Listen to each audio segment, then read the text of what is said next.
Dear grad student, let's talk about sex, baby.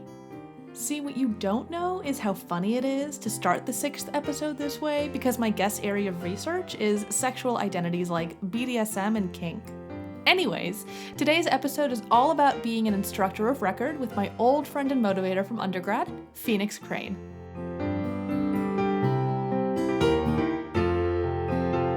Hello, listeners. Welcome back to Dear Grad Student, the podcast where grad students can come together to celebrate, commiserate, and support one another through this long and difficult journey. I'm Elana. I'm a fourth-year doctoral student and your host, and I'm joined today by a fourth-year social psychology doctoral student studying stigmatized sexual identities like BDSM and kink, and a very close and old friend of mine from my days as an undergrad, Phoenix Crane. Welcome to the podcast. Thank you, Elana. It's great to be here. I'm super pumped. I basically had to cut our conversation before this short because I'm like, oh, we're reminiscing. We need to get this on recording. Like, let's get started. Yes. Yeah. So before we start, do you want to go ahead? Where can people find you online if they want to follow you? Let's start with plugging your social media. So on Twitter, my handle is Phoenix R. Crane. Both the bird spellings, right? Yeah, definitely. Yep. Yeah. Just Phoenix R. Crane is my Twitter handle. Definitely reach out to me there. Thank you for plugging that. So I want to start again, I feel like I've prepped this. People are excited. Well, what was it so great to talk about beforehand? We want to hear the details. So, Phoenix, do you remember how we met? Because I don't necessarily remember how we met. I just remember interacting with you all the time. Yeah, I remember we first met in a learning community. So our undergrad had classes for first-year students within our major, and that was how we could figure out how to navigate the university and our classes and ultimately what our career goals were. And I remember during the first day of class, I think even maybe before or right after class, we were talking in the hallway. But I remember you talking about how you were a psychology major and also a pre-med major. And you were so ambitious. And I remember also thinking, yeah, I'm going to be a PhD student. This girl is on track with me. We're going to be friends. I mean, at first I was like, okay, maybe we'll be enemies. Yeah, right. But then we talked and then I was like, oh my God, this is awesome. Yeah. We're going to be great friends because we're on the same page in terms of our career goals as freshmen. I'm so glad that you think that I had it together. I'm so honored to have that compliment given because I don't feel like that still. But I feel the same way, right? Part of me looks back and I'm like, wow, we're kind of lucky that we weren't enemies. Not that we're catty people, but just when you see someone also highly driven who basically, right, we're both white females. I don't think you were blonde then, you're blonde now, but we didn't have similar interests because we didn't know our research interests, but on paper, we were pretty similar. And I think it would have been really easy to be so I hate her and I'm going to do these things and she won't. And then I'll feel better about myself. But that's not what happened. We were oh my God, a friend, somebody else who wants to do what I want to do. And, I look back at that and part of me feels like I was absolutely crazy for feeling that way as a freshman. But then I'm actually that's just the most on brand I've ever probably been as an 18-year-old, even though I was drastically different in high school. And I just remember, so my most salient memories of us were we had this class as seniors. And we'll have lots of memories of us, but we had this class as seniors that was how to get into grad school. And you took it your fall of your senior year, and it was with our department head who was just beloved by everyone, just this wonderful man. And Phoenix and I would just roll up. First off, we would get there super early and just get our table. And we would just roll up, and it would be on the days when it was what if you don't get a PhD? We'd be nope, let me work on my CV during this because that's not what's going to happen. Or something would be being talked about and we whisper, be what does this mean for us? Because we're applying for PhDs. And looking back, I'm gosh, we were so those people. But I think you described it well. We were just driven. We knew what we wanted. And both of us were really lucky that we did get in straight from undergrad, but that was really hard. Yes. Oh, yeah. I didn't realize until when I got to grad school and met some of my other lab mates that one of them, she's much older than me, but it took her a couple times to get into grad school. And I remember them stressing about during this class, you have to apply to 12 schools and you need to have a list that is reasonable. And I just remembered like feeling so like, oh, I can get into that school.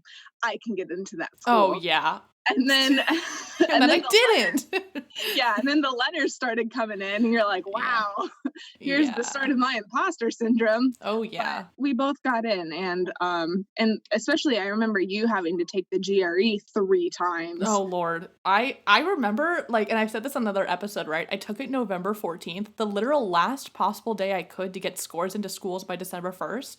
And I did how I needed to do. I basically was Mhm. like, I was just a step above, foot in the door. And I was like, great, done. I'm never doing it again. It was Yeah. so hard. And I Oh, I think know. too, both of us really struggled. So like I don't want to sit here and be like, we had so many options. Like, and I've said this too, like, I applied to 14 schools because I went clinical and I know that you didn't.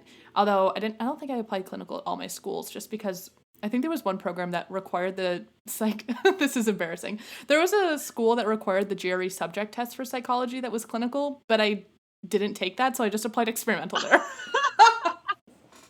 Wow. I'm not calling anyone out, but that happened. Obviously, I'm not there, which is fine. But it was really hard. And, I think both of us got, I don't remember how many interviews we got, but like we didn't get this giant handful to pick from. We didn't get this giant whatever. Like, I think both of us got really lucky and got into schools we were very pleased with, but it was really, really hard. And in my program, I can think of like 5 students out of like 35 who came straight from undergrad. Was it Yeah. similar for you? I'm not sure. Our department is actually pretty vast. Mm, So it's hard. Like, I don't know most of the counseling and clinical people. yeah, I fair. barely know everyone in experimental. So it really is just a mix. There's some Hmm. people that have kids, but they've also some people who have been in the program for a long time. So it's really hard to tell with some Yeah. of those students. Yeah, that's fair. I'm like in my mind, I'm thinking of just clinical, and the only reason I like have that is we have a brown bag where like everyone comes together every Friday, and so like I can literally Hmm. visualize what that room looks like in my mind, and like our cohorts are like 5 or 6 people big. Seven Yeah. is like a really big cohort. I think our first year class is 7. So yeah, it's really hard, and a lot of people don't come straight through. And that was same for me, a total misconception that like once I got here, I was like, oh, I didn't need to die for this. Oh, well, I'm glad I'm here anyways. Like, and so okay. You do awesome research. I would love to like hear a little bit about what you do. And I haven't asked all of my guests this before, but like your research is particularly interesting to me, and I love that you're getting a PhD in it. Yeah, my research, my advisor's lab broadly focuses on stigmatized identities. And I think that's where the real fit came in during the interview weekend. So, what my research focuses on is looking at stigmatized identities. And I've done gender and other sexual identities like the LGBT community, but my primary interest falls within the BDSM and kink community. And this community, I mean, as people are familiar with 50 Shades of Grey, that is something that really mainstreamed this area of sexuality and also spurred a lot of research from that because as you probably know, in previous DSMs, BDSM and kink, well, it was listed as sadism and masochism, but included typical, like in the bedroom practices, that was considered a psychological disorder. But now that the Mm, DSM has been revised, those more like normalized practices are not seen as like psychologically deviant anymore. Now it's more socially deviant.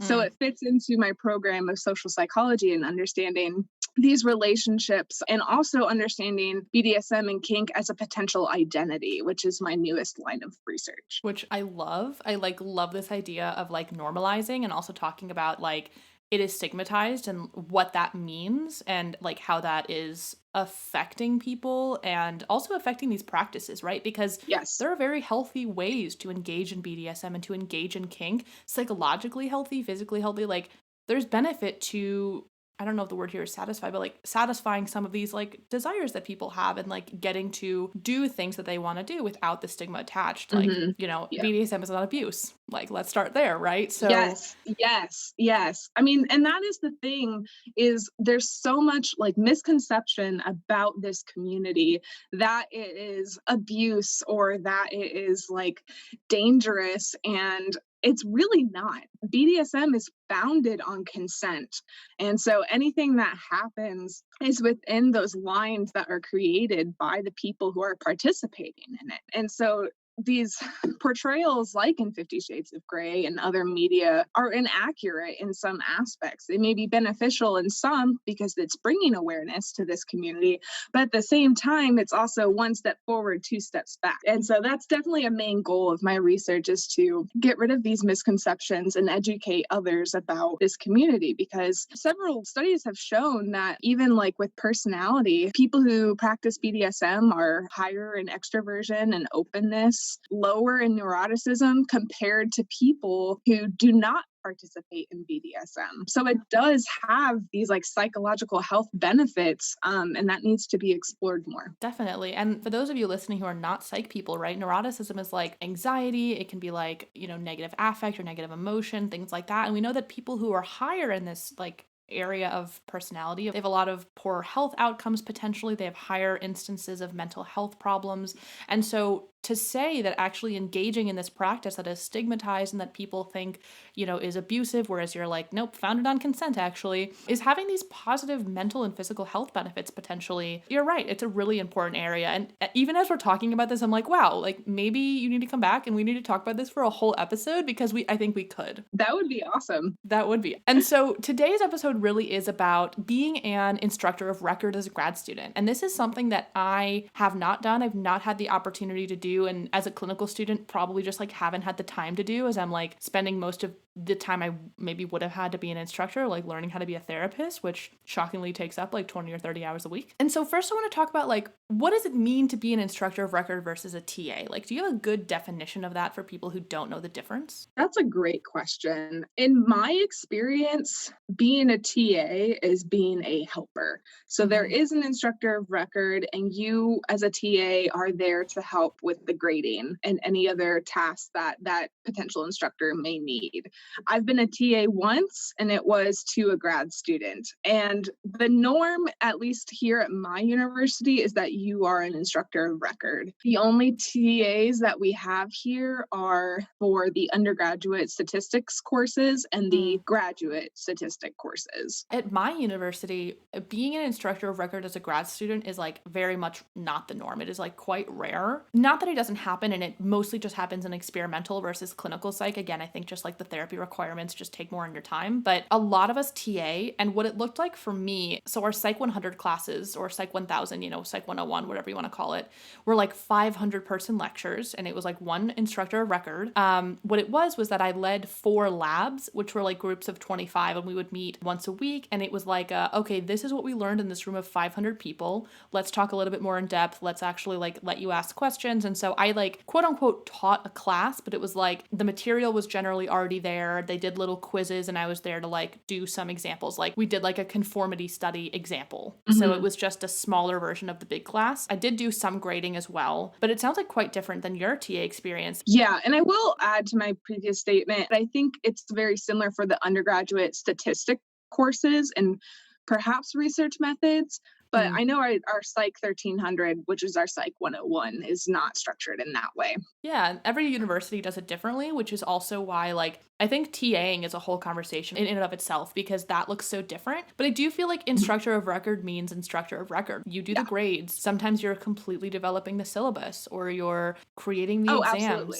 Right. Okay. So what classes have you been an instructor of record for in the past? And then like, what was the prep like? So right now I have 3 classes, I think, under my belt, 2 of which I've actually taught. One I'm teaching next semester. The course that I started on was a upper level class, writing intensive human sexuality class. Obviously, this topic falls within my area of research, and I had experience with talking about this topic in undergrad. And so I was very excited to teach this. And really what that prep looked like was, fortunately, there was a professor who had designed the class and had the book and the slides and things like that. And my advisor said, well, you can either continue what that professor was doing, or you can use this other book. And I thought one of them was more progressive than the other in terms of some of these topics that we talk about. I mean, in a human sexuality class, you Yeah. have to be progressive, and you can't be using terms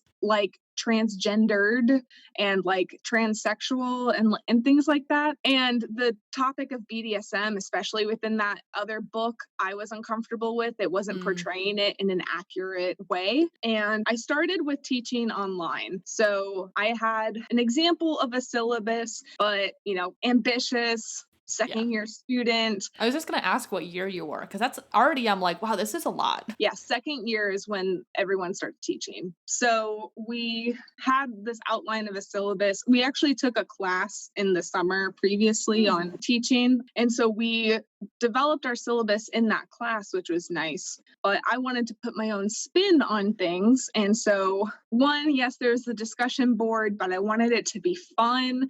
I wanted it to be interactive. I wanted people to learn something, perhaps do activities like on their own. And then there were the exams, which were already constructed. And then the lectures were pretty much already constructed. So teaching online, there wasn't too much prep because it had already been done, but there was still the whole matter of I had to create this course in Blackboard and upload everything. It wasn't like through McGraw-Hill where everything was already created by the, you know, manufacturers or whatever.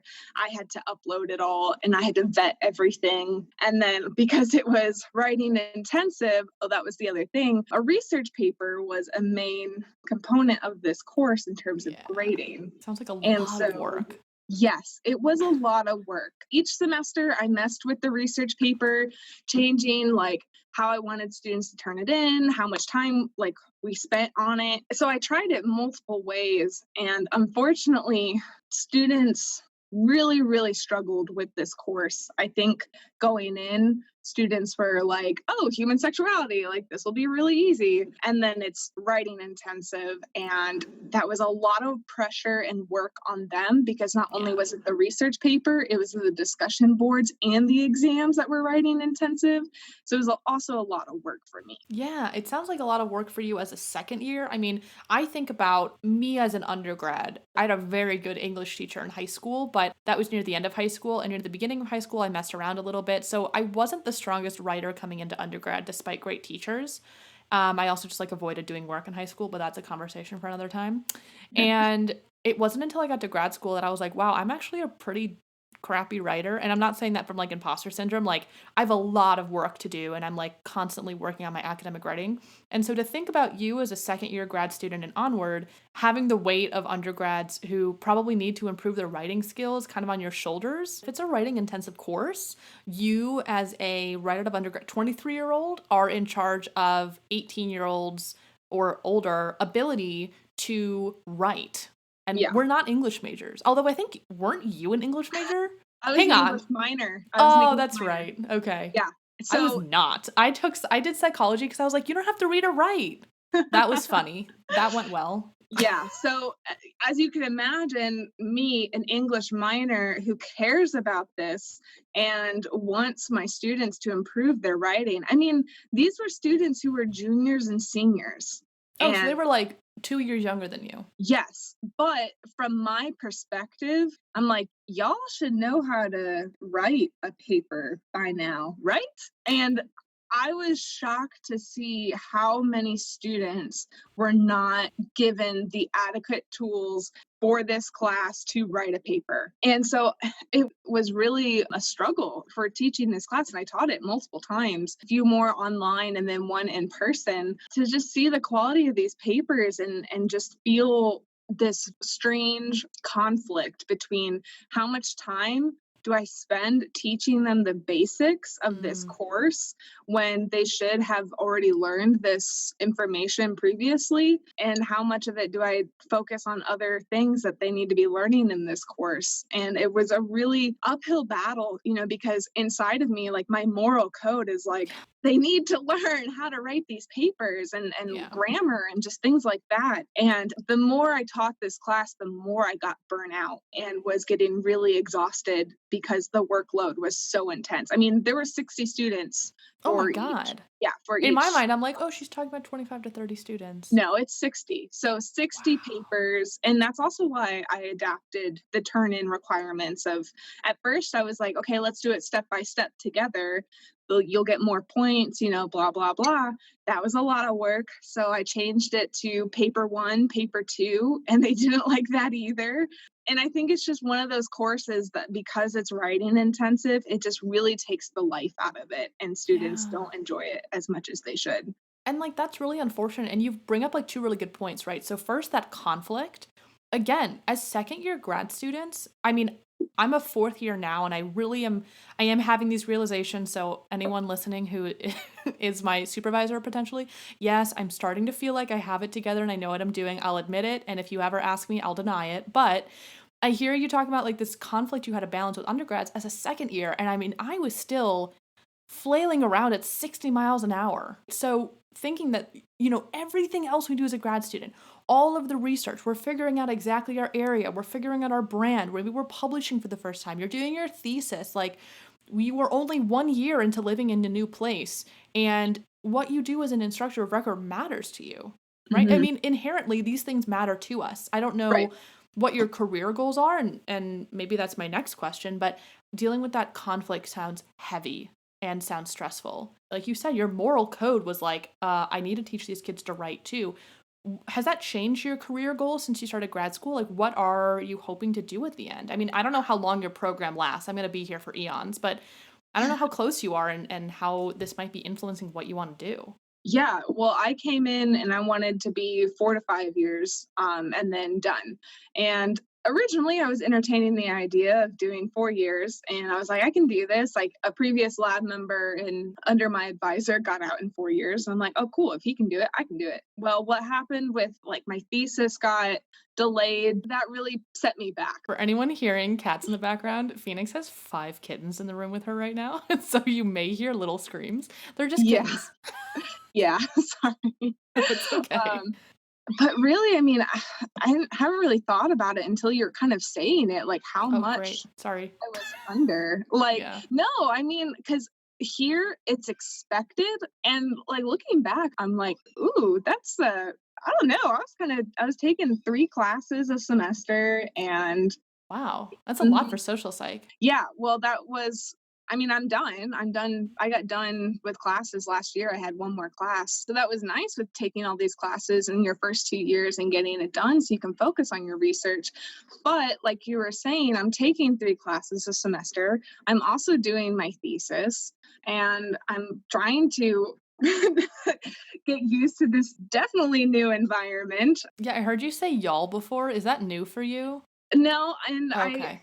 I try not to say it because I am, like, protesting that word. I just Yeah. don't like it. That's me. I mean, I'm from like Cleveland, Ohio. So like the word y'all is only used in irony. It is like when you say the word y'all, it's people are making fun of you before it's finished coming out of your mouth. Yeah. And so now that when I say it, I feel so Southern. I mean, I can't even put into words. I almost feel ridiculous, but I've had a couple of people say, "Hey, it's like a gender neutral way to refer to people." And I'm like, "You know what? That makes me feel better." Mhm. And it's so normal down here. It's like I feel like I fit in with people better when I say y'all, but it still feels foreign. So, Oh, I mean, I'm not from Ohio, and I noticed that people were using "y'all" colloquially, and I was like, "Oh, you guys say that here?" And oh that's when right, it like oh, like you're not joking when you say it, like yeah. you mean it. Because I'm not from there, and so it Yeah. was definitely I was like, "Oh, Yeah, and like that's what it feels like. If you don't grow up in an area saying y'all, that is like the instinctual gut reaction, and then you're like, oh no, like that they just actually say it, yeah, and yeah." that's shocking to me. Yeah. So, what do you want to do after the PhD? Like, what is the career? Are you industry? Are you academia? Like, what do you want? Yeah, If you know. I wanted to be academia, but I don't know. Teaching has presented a lot of challenges. There's a lot of politics within the university, more so with COVID right now. And I don't know. I don't know if I want to do that anymore. I mean, I want to do research. I know that for sure. And I really enjoy interacting with students, but I want to do that in an environment where I guess my teaching methods won't necessarily be questioned. I mean, not in a bad way, but just not having to deal with the politics and Yeah. the step ladder of authority. Bureaucracy. You know, I actually love that you say that you don't know because I think it's a good example. When I was a first year, I would look at third and fourth years and be like, they have it together. I don't know how I'll ever get there. And now as a fourth year, I mean, I still have the same idea of what I want out of a career, but I love that you're like, yeah, I'm a fourth year. I'm still kind of figuring it out and like, I'm gonna, but I don't know right Mhm. now. And that's an okay Yeah. place to be. Yeah. And it's really, I think a big part of why I don't know is because of my area of research and where can I go in industry that I could potentially do that. I'm not sure. So I think academia is still going to be the main route. It just depends because my field is so, you know. You know, just as you said that, I had this flashback of, okay, when we were in college, this is the second, like, so Phoenix and I were friends, like, throughout all of college. Like, we saw each other in multiple classes, we saw each other in the same building all the time, but there are just certain things that stick out, right? So the other memory that I'm having is our university would have, like, a safe sex week. I don't know what you guys called it. Safe and sexy. Yeah, safe and sexy. You weren't president, were you? Or were you, like, in charge of that at one point? We didn't have like a president. It was a peer health organization. So every February we put on this event for students, Safe and Sexy, and we talked about condoms, safe sex, and that's really how I got started in this Yeah. research. This is the story I tell everyone was Yeah. when the 50 Shades of Grey movie came out. It came out around Valentine's Day, and so right when we're doing this event, and my brilliant idea was, hey, let's have a table about BDSM. Mhm. And what we did was we bought different BDSM sex toys Yep. and we demoed them for students. And Yeah, it was, like, in our student center? Am I remembering that? It was, like, right outside our student center? yep. Hmm. Yeah, Yep. and, like, the salient memory that I have is the other thing that you would do is at different times of the day, you had this golf cart, and you guys would, like, Oh, drive yeah. around, and I have this memory of me not seeing you, but you seeing me and, like, chucking condoms at me.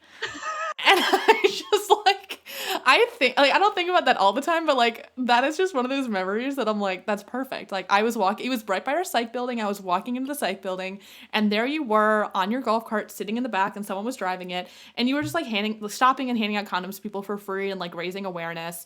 And The a condom got chucked at me. condomobile. The Yeah. condomobile. Like, it's one of those things that it is exactly that. I'm like, yeah, it makes sense that you're into this research and you kind of made those two worlds collide. And I think in a Mhm. really important way because I don't know a lot of people doing BDSM or kink research. Maybe you know more, but like, I don't think that is a mainstream area of research for psychology and like you're at an R1 university doing this research. So it's out there. You know, Mhm. you can go to grad school for almost anything. Yeah, definitely. Yeah, and I'm so grateful for my undergrad experience because of those opportunities. To throw condoms at people. Yeah, and then also have the dean of students completely back you because Oh the yeah. dean of students approached me and she would tell me like, "Oh yeah, I was talking to another parent about your BDSM stuff and but and she was like, but it's fine because I understand the necessity of this education and how important it is. And that was so critical for my undergraduate experience to have the Mhm. administration, someone as high up as the dean of students who knew Yeah. me personally and backed me wholeheartedly. Yeah. And, you know, we're talking about like this was a university in Southern Ohio, right? So we're talking about an area that thinks that it's more Southern than it is, backing a student demonstrating BDSM on campus with permission. This wasn't like a Mhm. protest that you led where you're like, we're going to do it even if, no, like this was a university endorsed thing. I mean, I have memories of it from every year. And you did other things related to consent. And like you said, when you teach BDSM, pushing consent is the number one. Like it Mhm. can be knowledge, right? Especially as we think about college age is the first time like certain students can explore that. And to think about people exploring it without consent in mind, it's really harmful. And so it's similar to safe sex. Like if you're teaching kids how to have safe sex, it becomes a less dangerous and harmful thing that kids are having sex in high school or having sex in college. Yeah. Because if they can do it with, by doing so responsibly, whether it be disease prevention or pregnancy prevention or whatever they're going for, it becomes a lot healthier to engage with. And so, yeah, that was just a memory that came up. I was like, oh, wait, there was a condom throwing situation that definitely needs to be discussed here.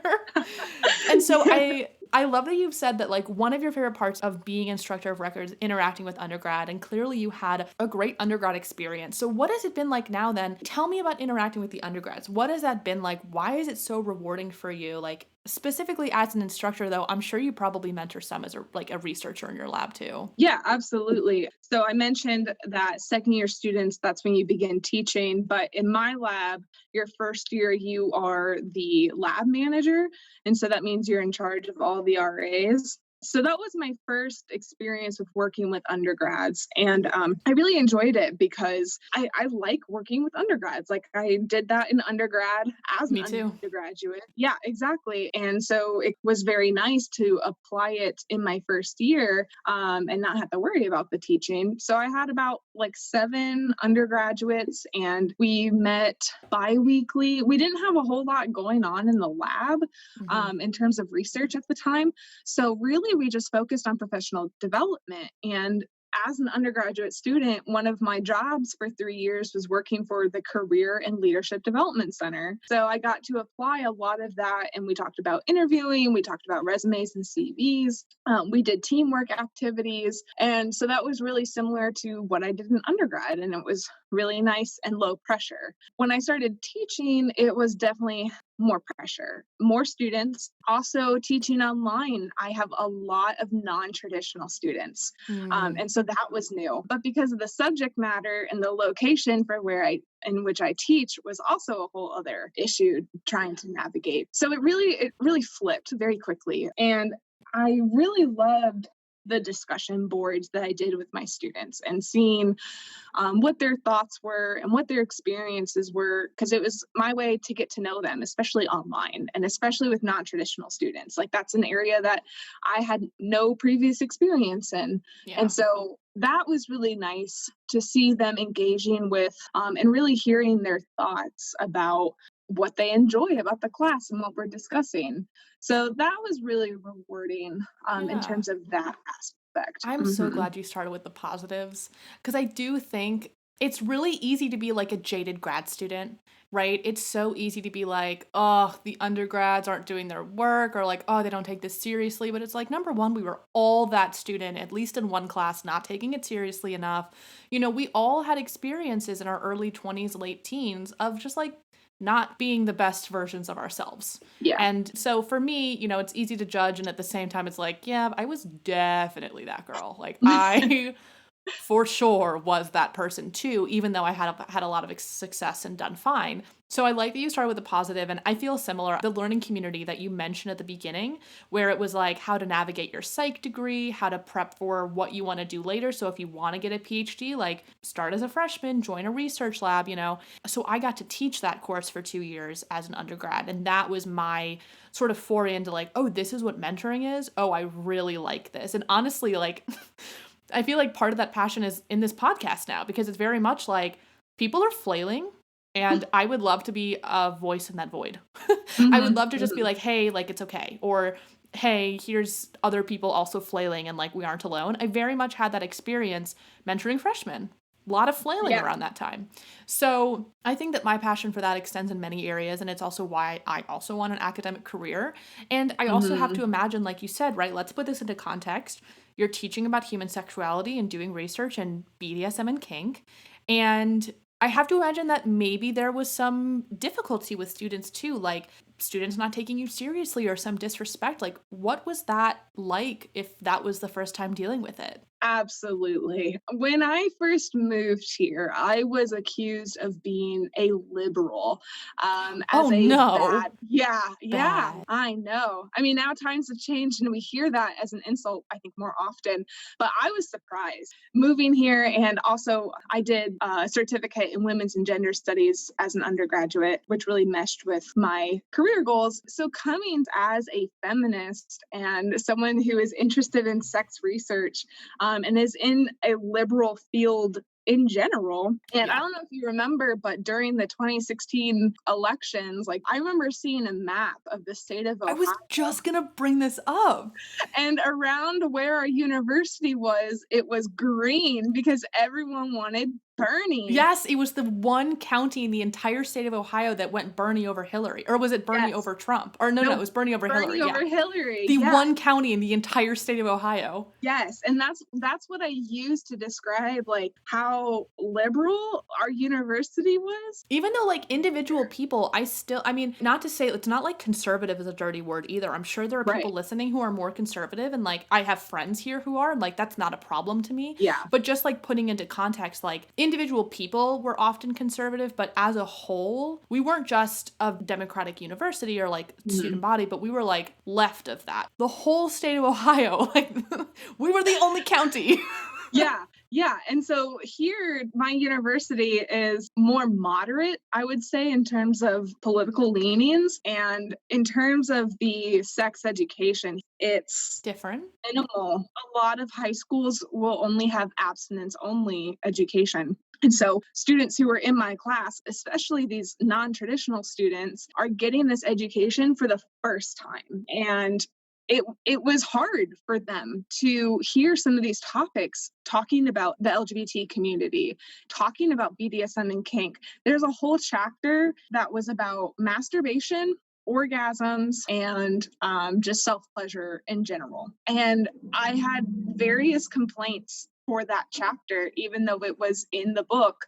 I mean, this is a human sexuality course. Yeah. A lot of students were resistant to some of these topics that we talked about. I mean, don't get me started on the abortion topic because of just their background and where they're from and the education that they previously had or did not have. And so each time I taught this course, I did have a student issue. It was either formal or informal, but I had one student, for example, approached the department head and was concerned about this one chapter about self-pleasure and orgasms.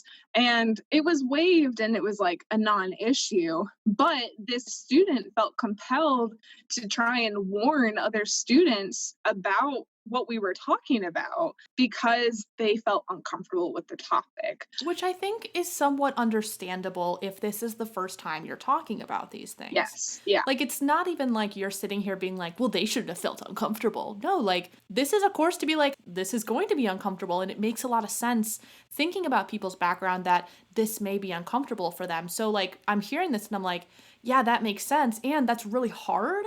And there may have been other ways to respond to that. I mean, I wasn't there, like, I can't say, but that has got to be hard and a lot of pressure on you. Again, let's put into context, as a second or third year, dealing with, like, somebody going to the department head about you and then warning students basically about you and, like, the topics you're promoting. And, I haven't sat in your classes. I don't know if you're sitting there like, everyone needs to masturbate. Like, I'm sure you weren't doing that, right? Like, in a way, it was really just to be objective, but it's hard even for people to, like, say the word masturbate. That is difficult to even say. And for some people, they see that as a sin. And so you have a lot of people coming in with their own cultural and religious and whatever views of this, that if you were just teaching an English course, it might have looked different. So it's like, absolutely, you had a lot on your shoulders, and that's really tough, even though, like, I think it makes sense that they felt uncomfortable. Like, it's kind of both. Yeah. And like I said, this happened every semester. And that was my first semester of teaching this course as Instructor of Record.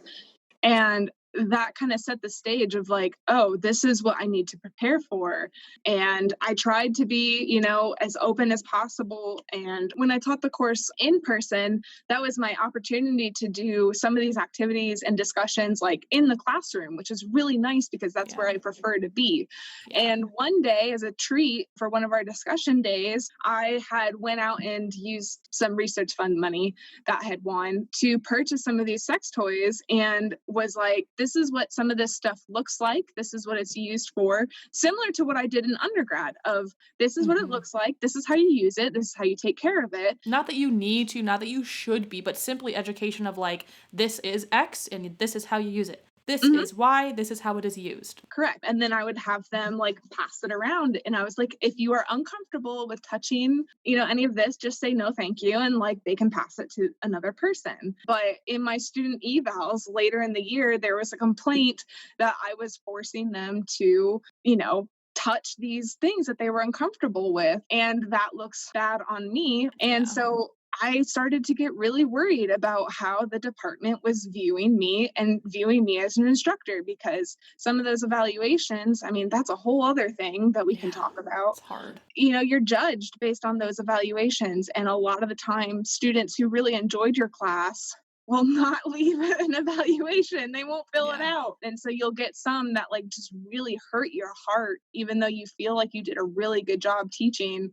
It Yeah. really outweighs the more positive evaluations. Absolutely. I'm just curious, like, what do you tell yourself in those times? Like, how do you cope with that? That's a great question. It got to the point when I was getting burned out from this course, and I had a really bad semester where they wanted me to teach in one of the summer sessions this course, and all the content was the same, and it was writing intensive, and it was miserable. I was miserable because we had like 6 weeks for this course, Oh, wow. and the students were miserable, and it was just awful. And so that was probably the worst time of teaching that specific course, and my evals were the worst because I don't blame them. Yeah. It was just awful. And I think for that one I just stopped reading them because I already knew, and I would get so depressed even reading the bad ones. Like my first semester, it's like I had two bad ones, and both of them were basically like, this class is porn, and why do we Mm. take this class? Like they weren't a whole lot Let alone of. the fact that they chose to, but that's fine.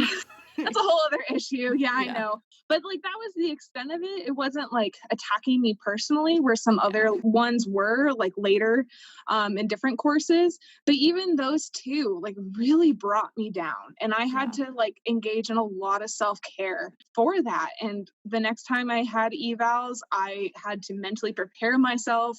I think I took a shower and like tried to relax before I even read them. I think I probably had a glass of wine with me too, because they are like, no matter how positive those evaluations are, those few negative ones really, really brought me down. And I think like for decent reason, and I love that you're like, I had to push self-care. And it sounds like it's something that like you're still, as we all are, like developing and working on, right? When we get a bad review from a manuscript, it's that same like, I need a glass of wine, I need a little snack, I probably need a cat next to me, and then I can open this, right? When you know that something either bad or potentially bad is coming up, like there are ways to set boundaries, whether it be opening it at a certain time and doing some self-care before and after that.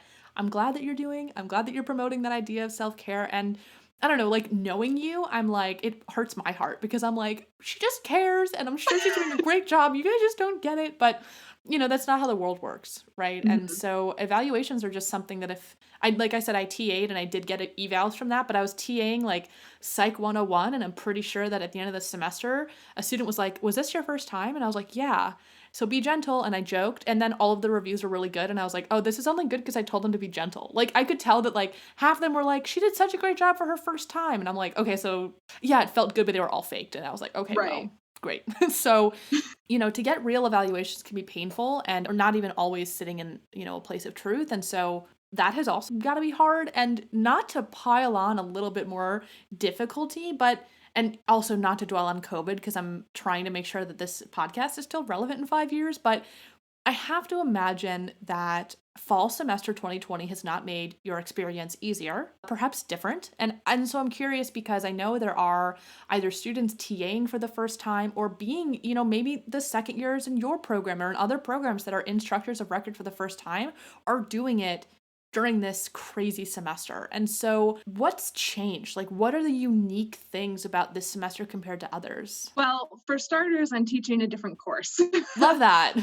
I got burned out with the other one. So over the summer, I was supposed to be teaching IO psychology, Oh, industrial organizational psychology. So over the summer, I developed an entire course for that. So that's what I mean by I have 3 courses under my belt. I'll be teaching that in the spring, but because of just scheduling, they actually put me down for intro general psychology, which is our Psych 1300. And I am teaching that in person this semester. Oh. Yes.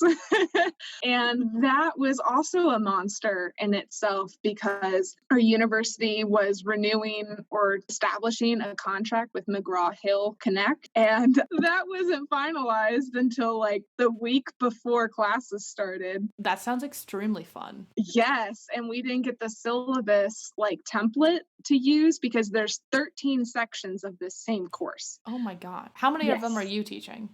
Just one. Oh, okay. I thought you were going to say 13. I was about to lose my life. No, but I have 70 students. 70. Okay. Wow. That's a lot. Yeah. And so we didn't get the materials till like a week before Monday. So that's fine. Yeah. So a lot of us were freaking out. I was emailing another graduate student who's in experimental but not social because I was figuring out this person was also teaching Monday, Wednesday, Friday, like I am.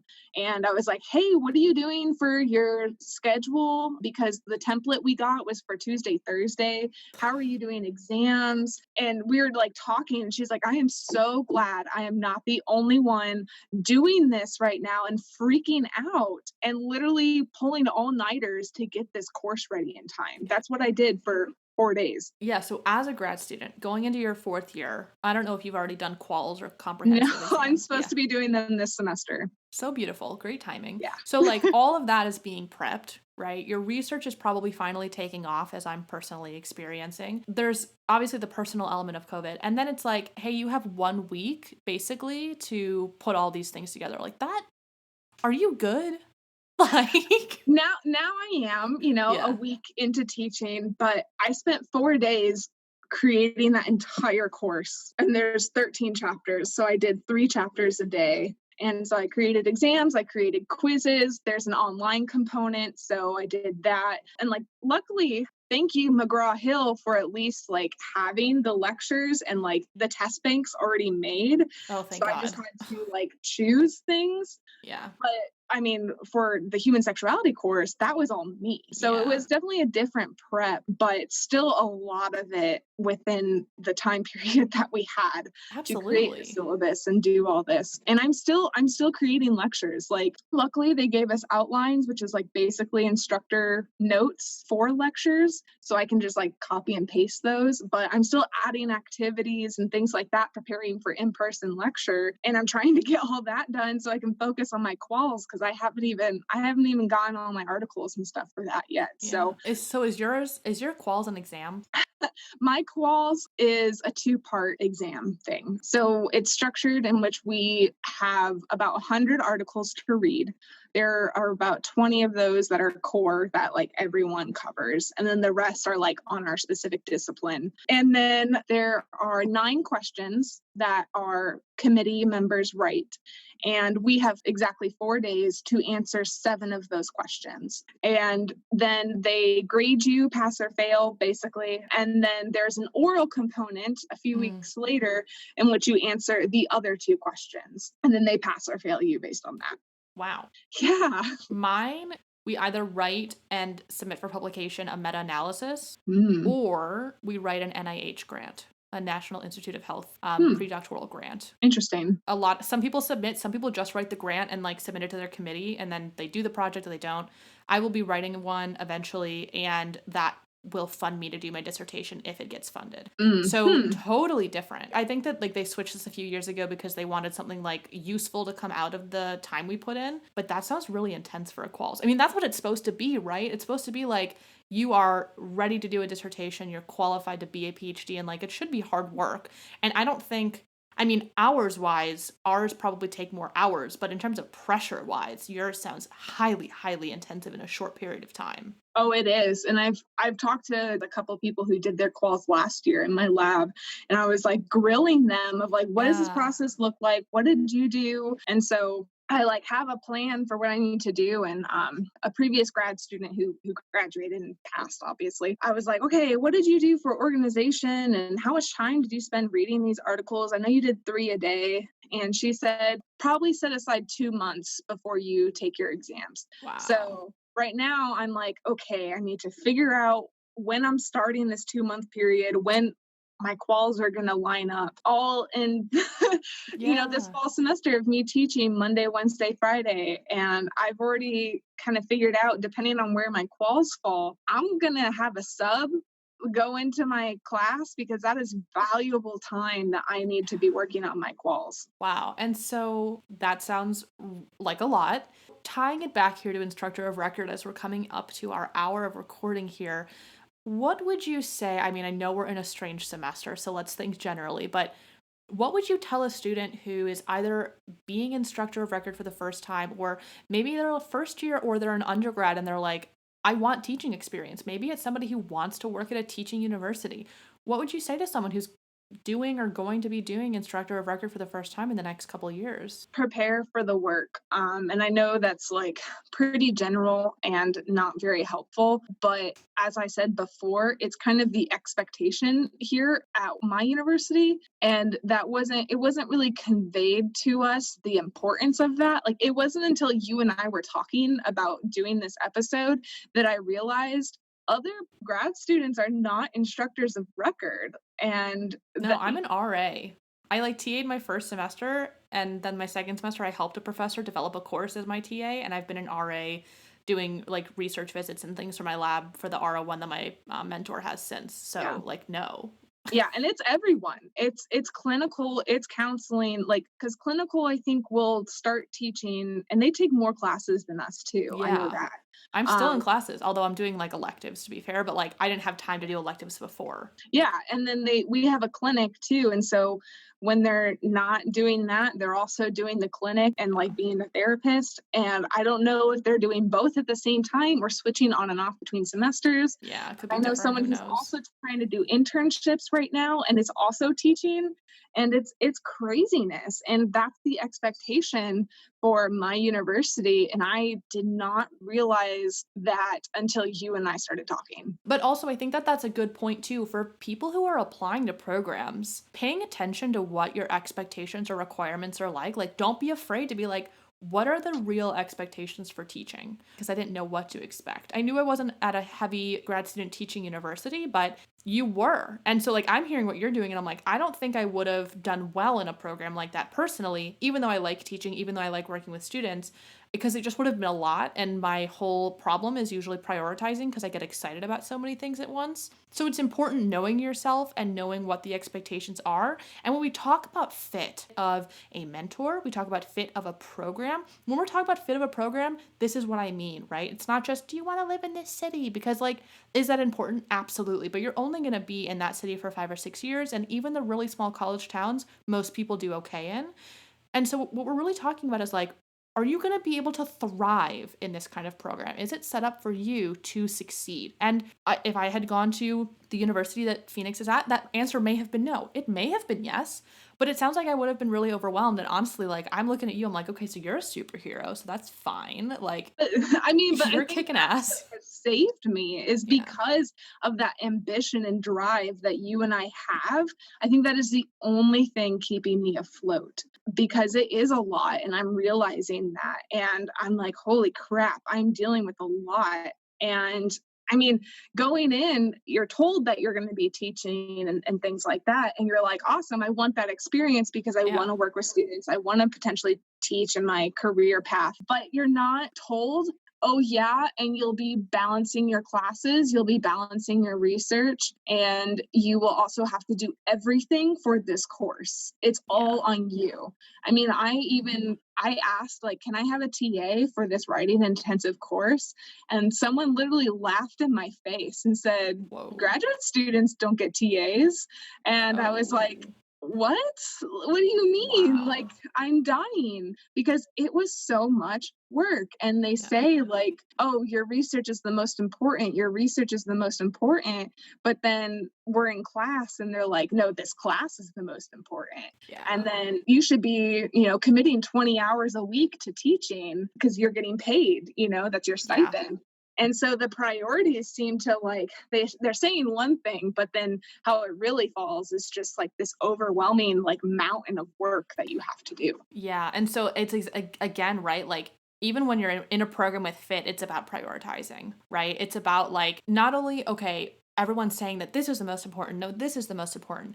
For me, it's been helpful to think, what career am I looking at? What are the priorities for that career? And that is how I prioritize things. So Yeah. right now where I'm at, I'm hoping that I can, be a tenure track faculty. And anyone laughing, listening to this, yeah, I've seen the job market. It's fine.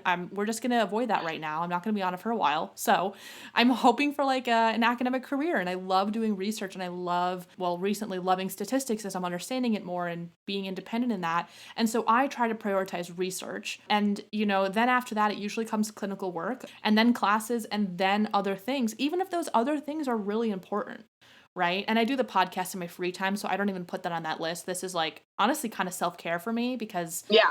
it's a passion project and it's a productive way to spend free time. Like, I was thinking about this because I was talking to Stephanie, who was a guest on the previous episode from this one. And she's like, I think The Sims is a hobby, because I talked about how my boyfriend didn't think it was a hobby when we first moved in together. And I'm like, you know what? It is. And then I think about, like, I got enjoyment from that because I was being productive in these fake versions of life, right? I was like, Yeah. look at this, I'm a millionaire, right? And like, it was really fun to do that for hours and like create whatever. And it's like, I've just turned that into the podcast. I get to create whatever. This has been like a really fun passion project. So it's not even on that list. But when we think about priorities, everyone's going to think that they're the most important. Some classes know that they're not. You're going to get that from every angle, that like, this is the most important thing that you do. And I think that what's been best for me is exactly that. Like, what's the most important for your career? Maybe check in with your mentor, and then like go from there. But you're right. You get mixed messages from everywhere. Yeah. And something I'm still learning is the prioritizing and self-care, especially. And like, when I finished making this IO course over the summer, I took a week off because that was a lot of work, creating it from scratch by myself. And you're not an IO psychologist. Exactly. And it was just me, doing it. And I'm like, well, I hope this is okay. Like, and I didn't have any spare time or energy to work on my personal goals of publishing this manuscript, writing this manuscript. And now, and like starting with quals and getting those articles, I was exhausted, and I'm still trying to balance that of like, okay, my plan now is to get all these lectures done so I can start on quals. And okay, well, I just got this acceptance for my manuscript, so there's a few edits. So I'll meet with my co-author and we'll do that over coffee like one day, and like really trying to schedule this out and think of it like, okay, it's not a big deal.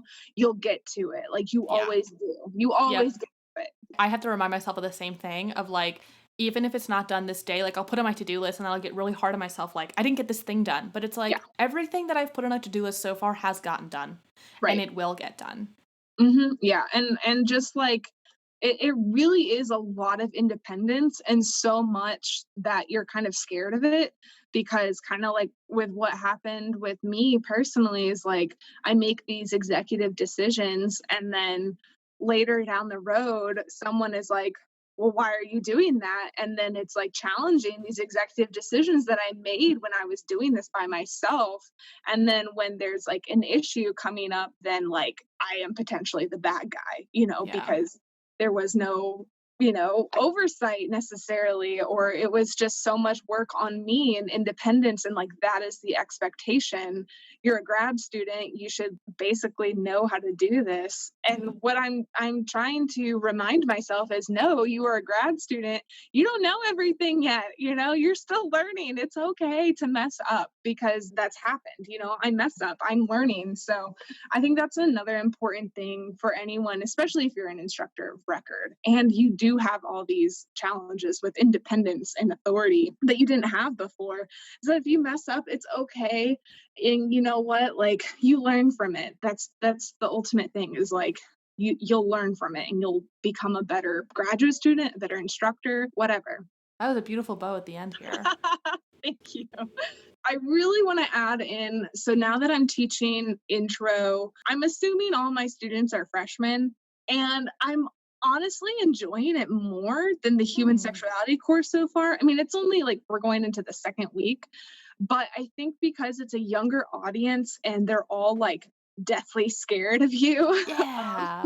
And adjusting to college, I feel like they're more receptible. Moldable? Yeah. And honestly, like, I'm reminded about when I took psychology in high school and even in undergrad. And I'm like, oh, yeah, we did this and we did this. And it was super fun. And oh, I remember we did the conformities experiment like in our classroom. And like in high school, my teacher also did the baby Albert experiment with us.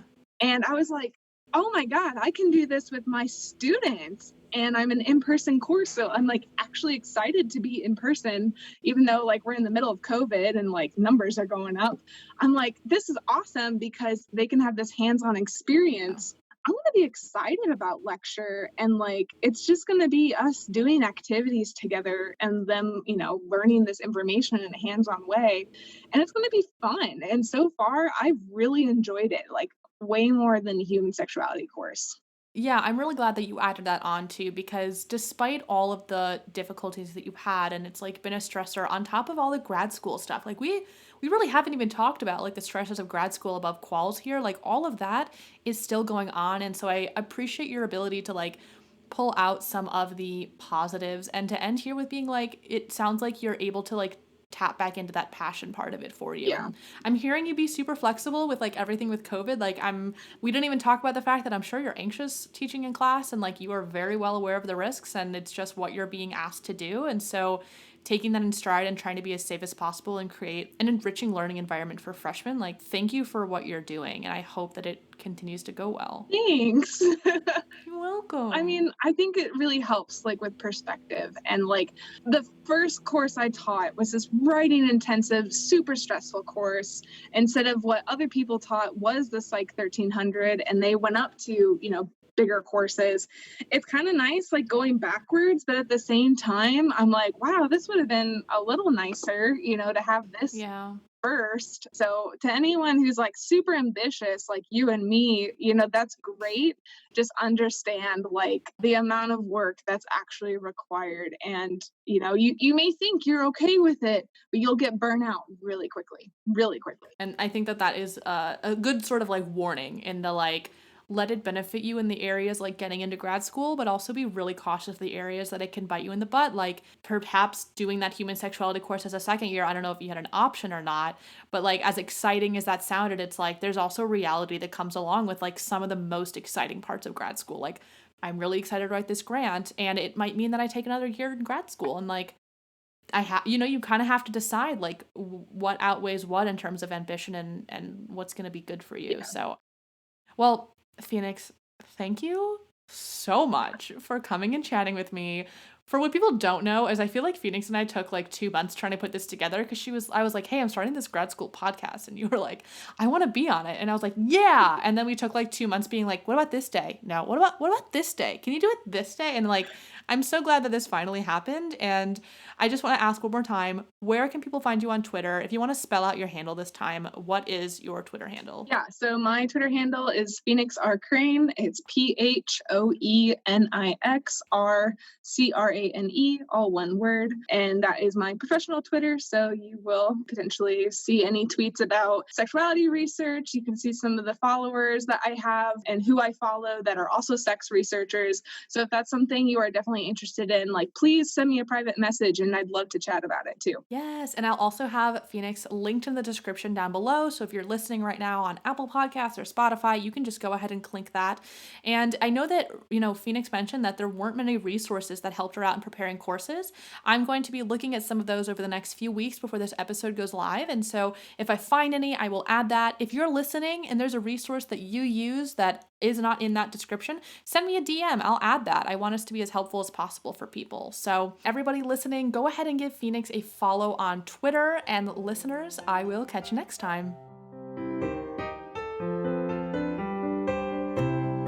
If you would like to be a guest on this podcast, you can find the podcast on Twitter at Dear Grad Student, and the pod is now on Instagram at Dear Grad Student Pod. Or if you just want to connect with me online, you can find me on Twitter at Elana_Gloger. That's ELANA_GLOGER. And if you like what you heard, tell your friends, tell your cohort, Tell those undergrads that you're mentoring. And if you can, please rate, like, follow, and leave a review for Dear Grad Student on Apple Podcasts, Spotify, or, wherever you find your other favorite shows. Reminder that all resources and links mentioned in today's episode can be found in the description. And until next time, warmest regards, best wishes, sincerely, Elana.